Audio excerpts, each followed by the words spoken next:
Hello, everyone. Today we will be presenting the paper Flip Feng Shui, Hammering a Needle in a Software Stack. This paper is introducing a very interesting attack, which we will describe in our presentation. So I am Tasnia. My group mates are Himel, Gupta, and Syed Erfan Arefin. So at first, I will discuss about our outline of the paper. At the very beginning, we will discuss what Flip Feng Shui is and what this attack is all about. And then in the paper, they have introduced two different kind of attacks. One is Open SSH attack and one is GPG.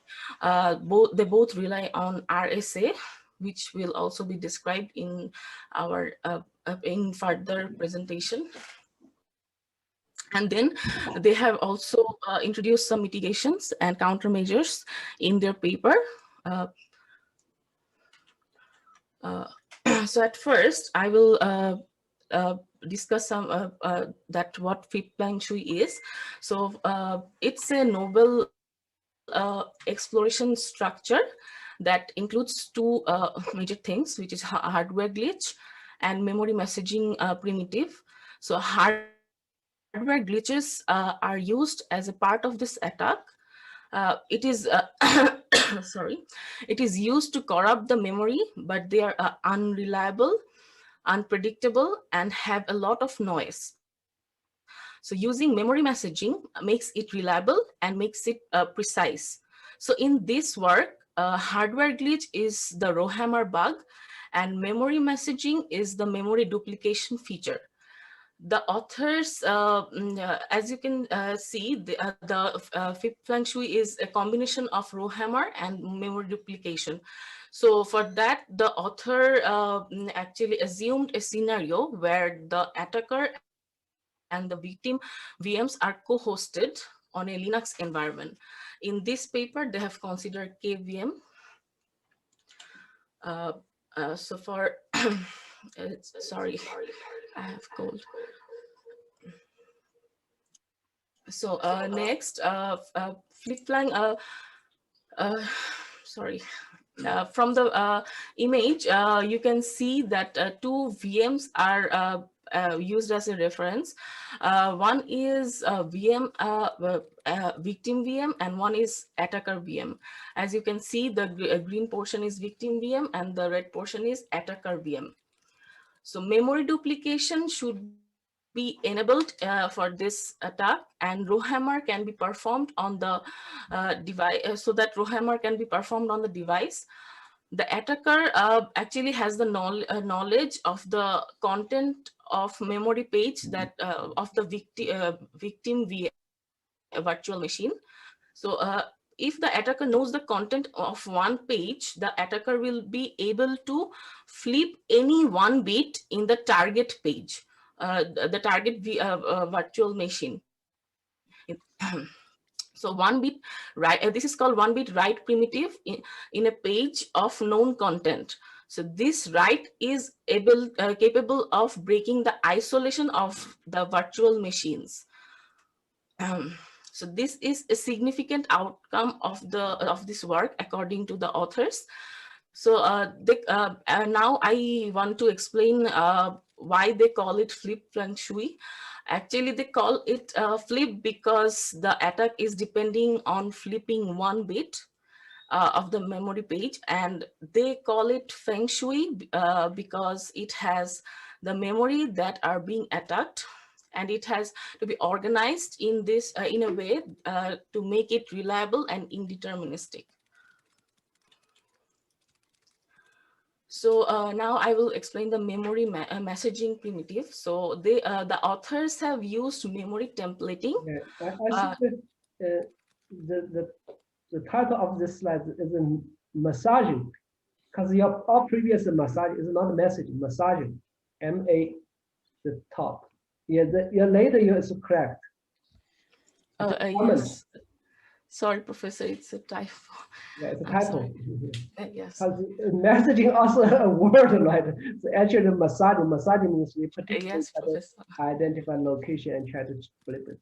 Yeah, keep it going. Okay. The authors has used memory templating to determine which physical pages and offset of those pages are vulnerable to for the bit flipping. So these pages and offsets are called or referred as templates. So the attacker needs to probe for matching the templates by repeatedly exploiting the hardware vulnerabilities over a controlled physical page. After that, the memory massaging is used. Rowhammer, which is a glitch that happens in many DDR3 RAM modules. It is used to induce bit flips in vulnerable locations by repeatedly reading from the memory pages located in the adjacent rows. So this row hammer will be more described in later in our presentation. So the memory messaging actually allows the attacker to map a desired victim's physical memory page into the attacker's own virtual memory address space in a controllable way. So now I will explain memory duplication a little bit. So for that, in the picture, what you can see is there are two virtual machines. As I said earlier, it's needed. So the arrows actually are indicating the mapping from the virtual machine to the physical memory. So the green portion of physical memory is the backing memory of the victim and the red portion is the attacker backing memory. So these are as you can see are isolated from each other. So now uh, we can assume that both victim and the attacker a memory has a same instance of a picture, as you can see Mona Lisa in their virtual machines in the host memory, and they are also present in the physical memory. So the host actually can realize it and deduplicate the shared pages into a same physical page. Now, as you can see that both the arrows are pointing into the same physical page. So memory deduplication is enabled by most of the cloud service providers, as it saves the memory and more virtual machines can be hosted using memory deduplication. So this will help here in this work to organize the physical memories so that the attacker can run row hammer in the uh, target for the damage.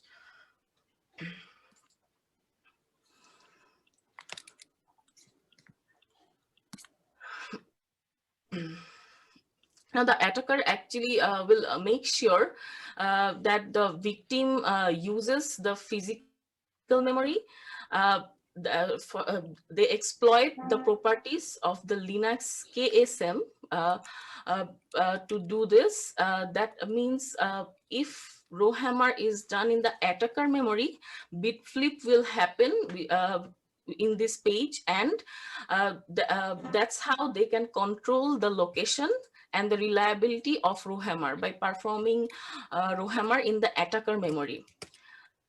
Now, if we want to get a as you can see in the picture, mustache in the physical memory, uh, and therefore also in the victim memory.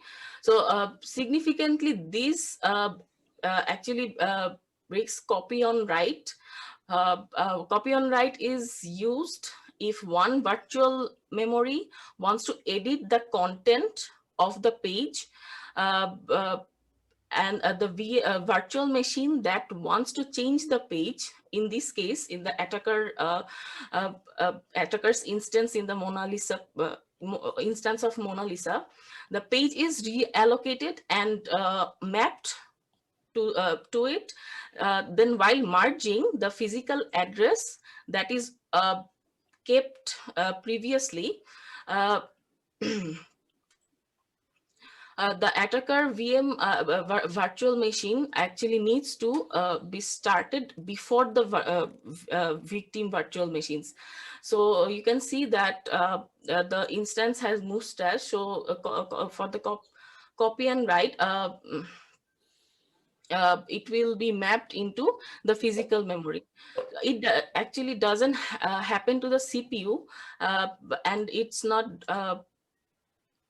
duplicated.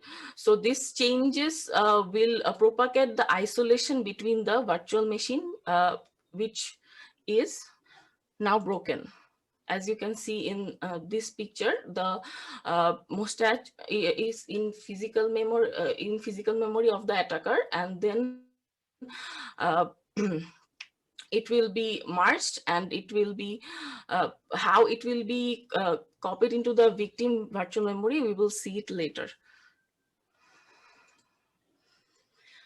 So for the memory deduplication, in this paper, the authors have used KSM that keeps actually two red black trees termed one is termed as stable and another is unstable.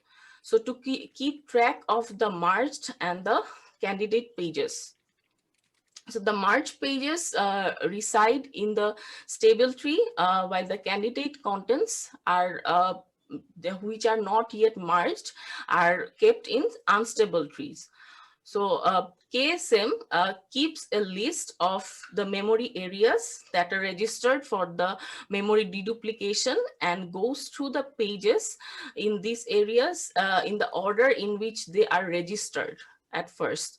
So for each page that it scans, it checks if it is stable tree uh, that already contains a page with the same content or not. If so, then it actually updates the page table entries for that page to have it pointed to the physical page, as you see in the earlier image in the stable tree, and releases the backing physical page to the system.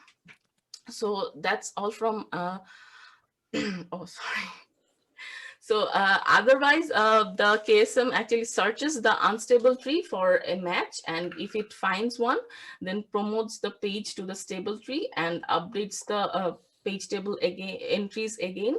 And if there is no match, then either one of the trees, the page is added to the unstable tree. So after going through all of these memory areas, KSM dumps the unstable tree before starting again. So that's all from me. Now the row hammer will be explained by Himel. Thank you, everyone. Next slide, please. Uh, okay, so now I'm going to discuss on the row hammer. So internally, like each DRAM is organized in rows. So like where each row actually provide a number of physical cells, which contains the memory bits. So here in the figure, like we can see a simple implementation of DRAM. So when the processor reads the physical locations, so the address is actually translated to an offset of these rows. So like row I here.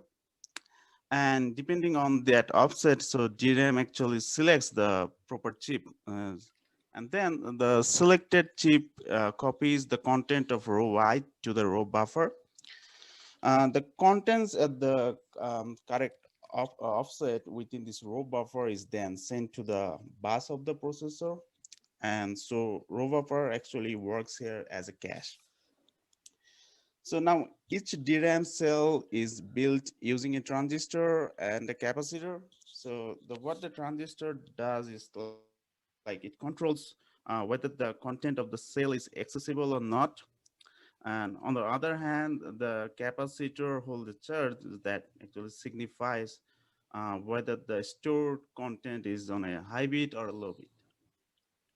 So, but nowadays, like these DRAM components actually getting smaller, and because of that, they actually keep a small charge to signify these store contents.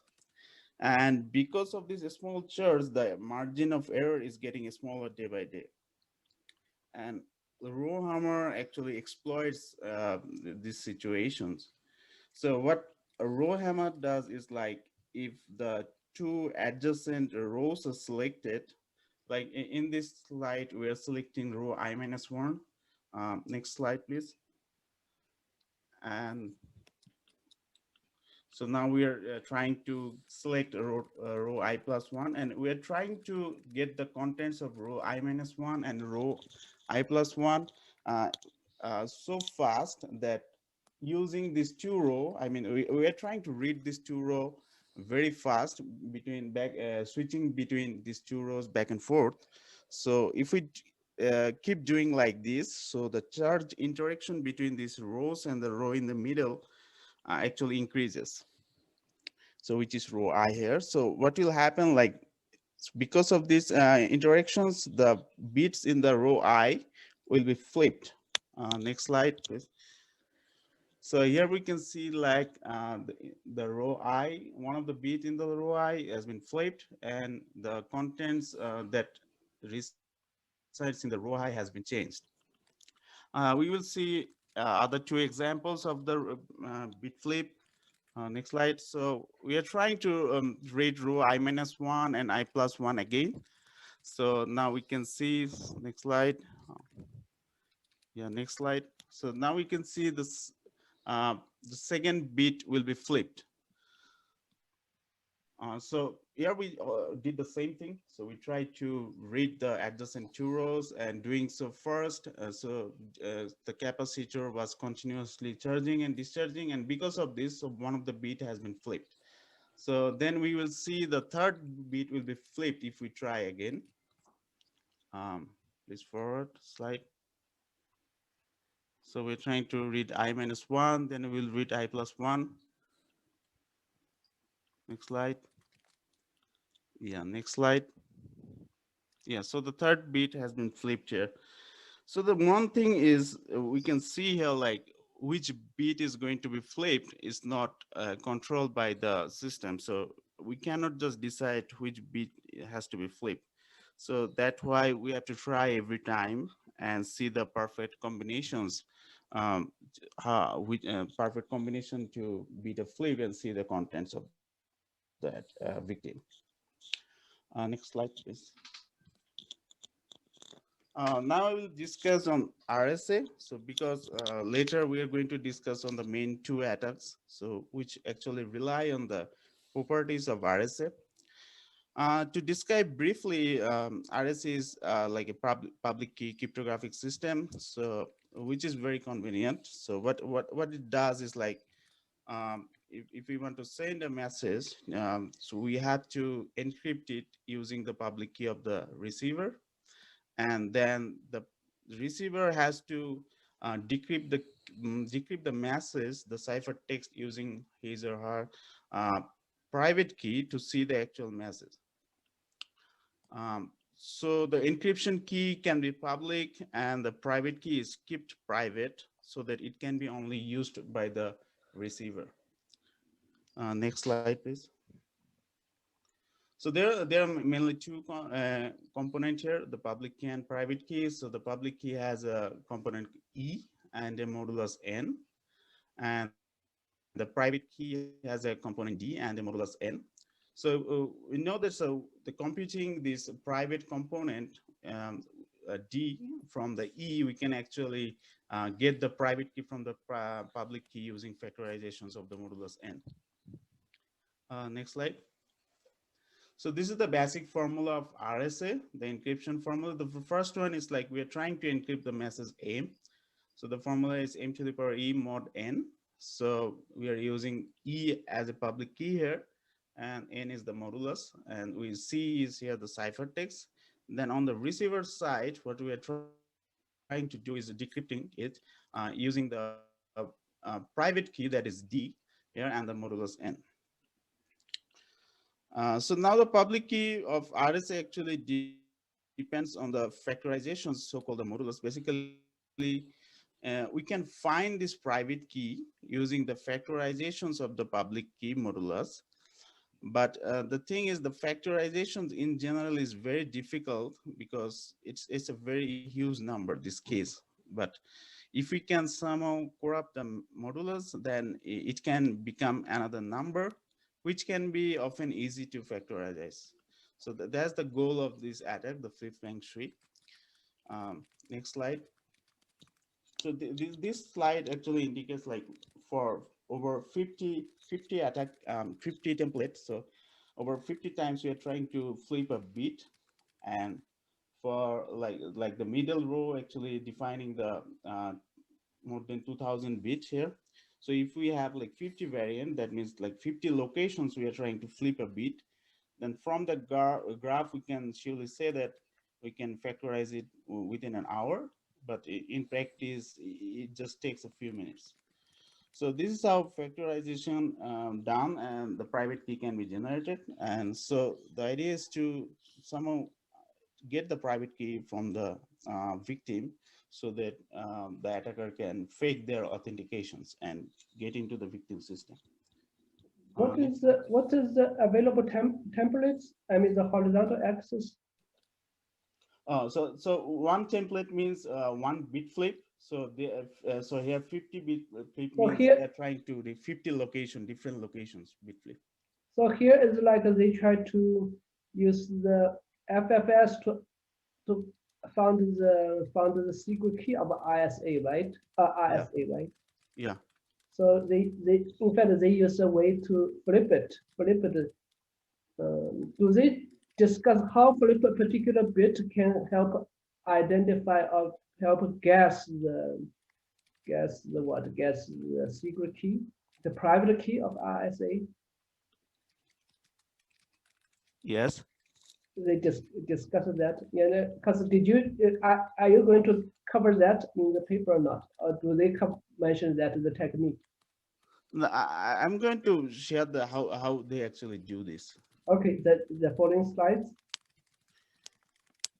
Yes, So that Professor. looks like the result. We have some slides coming up where we explain that how we're going to do this. Okay, okay. Yeah. Next slide, please. So although the specific of like applications are very different, the pattern to actually demonstrate each attack is kind of same. So first, what does is the attacker try to obtain the file containing the RSA public key, and we know that due to the nature of public key crypto system, the RSA public key is generally unprotected. So next step is do the memory templating. So we try to obtain a list of templates that are able to flip within a physical page. So the idea is to flip bits according to the target templates to obtain corrupted keys. And whenever there is a bit flip, a new file is saved, which is called the corrupted files. So in the templating step, the flip Feng Shui has the ability to create any of this corrupted file in the victim VM by flipping a bit in the page cache.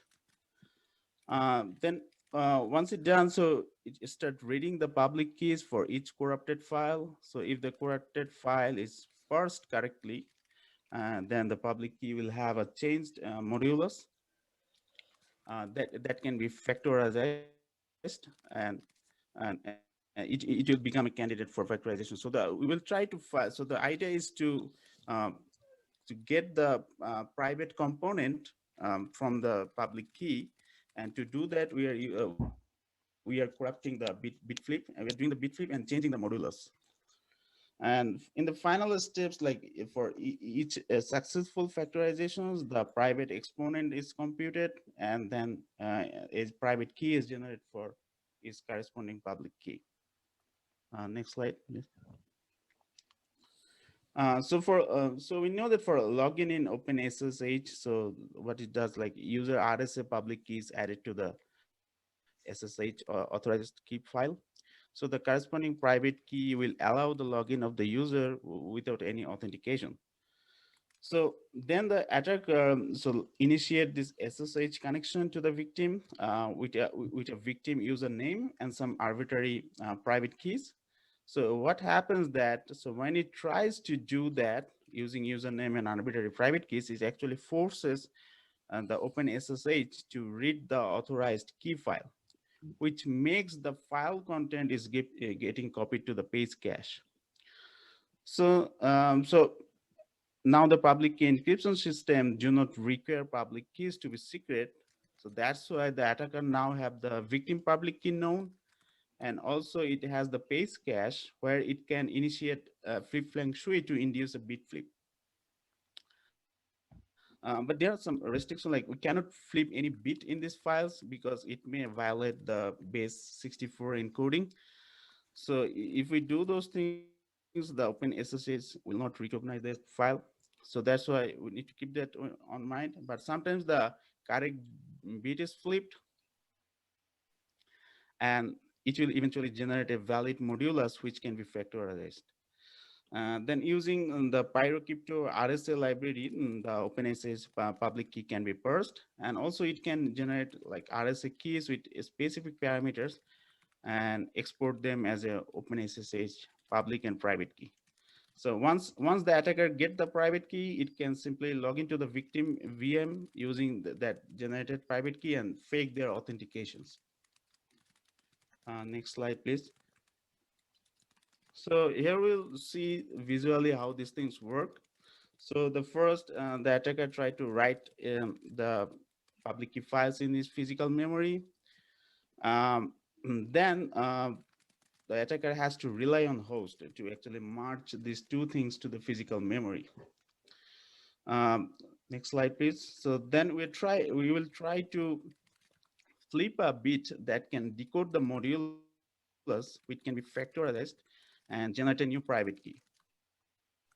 So once we get the private key, so that we have this unlock sign here. So that means the attacker now has the private key. So once the attacker has the private key, the system memory, physical memory will also be updated because of the memory duplications. Next slide. So we see that now in the physical memory we have it unlocked also, and therefore because of this copyright issue that has been discussed before, the victim in the victim memory it will also be unlocked. So which will let us, so next slide please. So which will actually let us to get into the victim system. Next slide. To show that how reliable and fast this system is, we can see the graph. So this is a like CDF of combination of 300 iterated detection, and we can see that by the 6 minutes, almost half of them are done. And if we fast forward to 12 minutes, almost 84% is finished, the successful attacks. And if more than one attack is done, then it can go over 95% accuracy at times. Now I will hand it over to my next teammate, Said Erfan, for the next attack.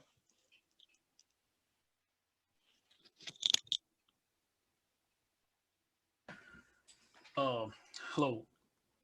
So I'll be explaining the second attack, which is an Ubuntu update attack. And Himel already explained that how these RSA weekend is attacked, but I'm just going to go over that real quick. So for like so and then I'm just going to explain how the Ubuntu update process works. So and how we're going to attack that. So I mean how the authors attack that. But before that, let's just go over this again. So we have memory templating here, and we can obtain a list of templates that are able to flip bits in the physical space. So we use that and try to corrupt the public key And if we use that and try to corrupt a public key, then we are left with some corrupted public keys. And for each bit flip, the authors actually save all the corrupted public keys in a different file. And later, they try to see that if that corrupted file can be read properly by the system, and also where they try to see that if this the new n prime is if it's not equal to n, then that's the candidate for factorization. And they use Sage implementation of ECM for factorization. And they have mentioned that they have they run this instance of ECM per available core for each corrupted key, and with like a 1 hour time limit. So like after all the successful factorizations, they try to compute the private exponent d prime, private exponent d, the new one, and then which corresponds to the n and e, and with that help they try to generate a private key to the corrupted public key. So this is the Ubuntu package updater. So like Ubuntu is a part of Debian family. So Debian is like a distribution of Linux file systems. And Debian package managers, they have like two major things that we're going to explain here. The first one is the apt package manager, and the GNU Privacy Guard, or GPG. So first of all, like as a cron job, or maybe if a user initiates an update or upgrade, then the apt package manager, it goes and looks up to a source.list file. And here, like all the URLs from where it can check for updates are available here. And it fetches an index from there and goes to that URL on the Ubuntu package repository and downloads necessary package updates or upgrades. And the next step where JPG kicks in. So what it does is it has a list of trusted public keys in a file that's called trusted.jpg. And it tries to verify those downloads and tries to see that if the downloaded content, if it's from Ubuntu's package repository, or from the sources that are listed in the sources.list file. If this step passes, then the package is installed in the system. So an attacker can attack this whole process, and we're going to explain that how this Ubuntu update attack is actually work. So the attacker here, it uses DFFS to corrupt the sources.list file. So it tries to do a bit flip here. And so when there's like a bit flip here in the sources.list file, so there are like a bunch of URLs here. So let's say you had, there was like ubuntu.com as the main domain here at some entry. So if a bit flip happens on that specific word, Ubuntu, it may turn into something else. And it may turn into something else which is not controlled by Ubuntu itself. So let's say that URL is actually, that URL is actually controlled by the attacker. So the attacker actually bought that URL and has a server running there, which can feed files to the apt package manager, but not exactly some friendly files, maybe some file that can destroy the system or make it unstable. So, so if there's a bit flip in the sources.list file and the apt packet manager downloads a file from there, then then on the system, the downloaded file is actually very harmful for the system. So here you can see that instead of going this path where it should have been, it has downloaded a file from a malicious repository. So next, the attacker now have the files in the system, but it cannot be installed unless or until it's verified by the system. So it tries to attack the trusted.jpg file, and this trusted.jpg file has all the public keys that this system trusts for those URLs. So if there is a bit flip, which is followed by this memory templating and the thing that Himel talked about before, and also I showed that it saves all the corrupted files. And then it uses PyCrypto library to generate corresponding private key from those corrupted files.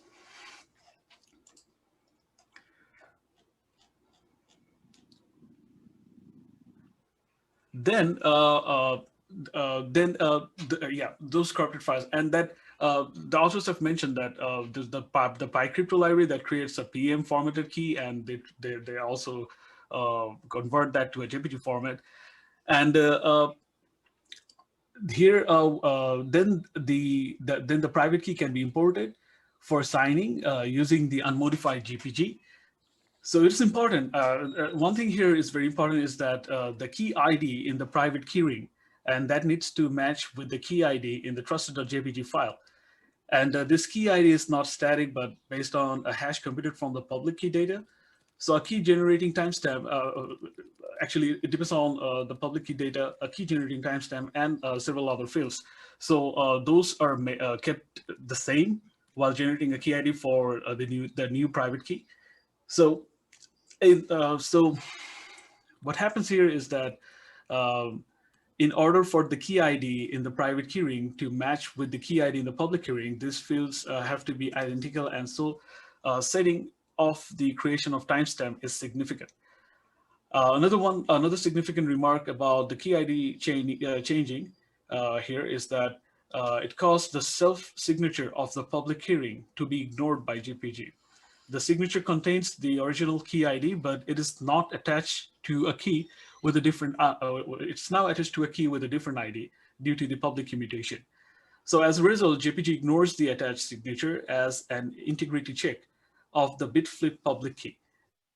And the self-signing mechanism fails to catch the bit flip, which was induced by the attacker.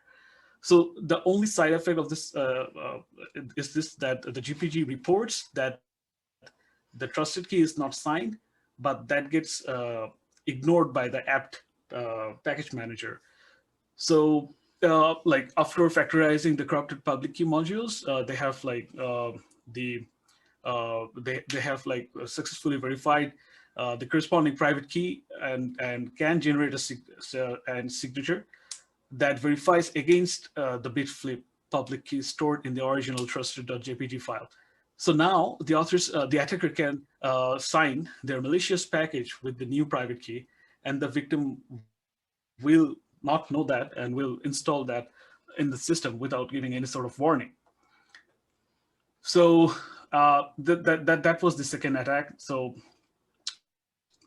now I'm going to talk about a little evaluation, the experiment that the authors tried out and also mentioned in their paper. So the authors tried to factorize the 2-bit flipped 4096-bit Ubuntu archive automatic signing RSA key found in the trusted.jpg file. And out of 8,192 trials, both 1 to 0 and 0 to 1 bit flips, considering both of them, 344 templates could be factorized. A bit flip in the URL of the Ubuntu or Debian update server in the page cache entry for app source.list is required. So for Ubuntu.com, there are like 29 templates. Result is in a valid domain name. So they're like, yeah. So this what I talked about before. Like by changing one character, you can technically you are indicating to a very different domain. So and for the Debian.org, there are like 26 templates results in a valid domain name. So bitflip in the source.list was triggered in 212 seconds, converting Ubuntu.com to Ubuntu.com, a domain which is under control of the attacker. So a bit flip in the trusted.jpg that changed one of the Arefin public keys to one that the attacker had pre-computed a factorization in 350 seconds. The malicious package was signed with the attacker's JPG private key that correspond to the mutated public key. When the victim then updates the package database and upgrades the packages, the malicious package is downloaded and installed without giving any sort of warning. So that was the second attack. Now I'm going to talk about some mitigation that can be used to stop flip feng shui. So here the attack heavily relies on Rowhammer, and Rowhammer, apart from flip feng shui, there are like a lot of other attacks that can be done using Rowhammer. So there are like researches going on that how people can stop this hardware glitch. So one solution is to reduce the RAM's refresh rate. That can prevent Rowhammer and also can prevent the flip feng shui. Another proposal was to use ECC RAM because error correcting memory itself can correct bit flips up to like one bit or maybe 2 bit, but some research also have shown that the ECC RAMs cannot stop Rowhammer.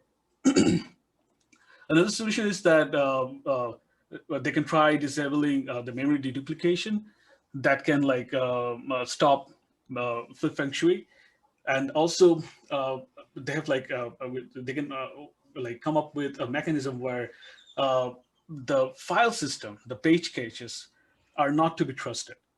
So if that goes on, then these are like some mitigations that's been mentioned in the paper. So I believe that's all from us.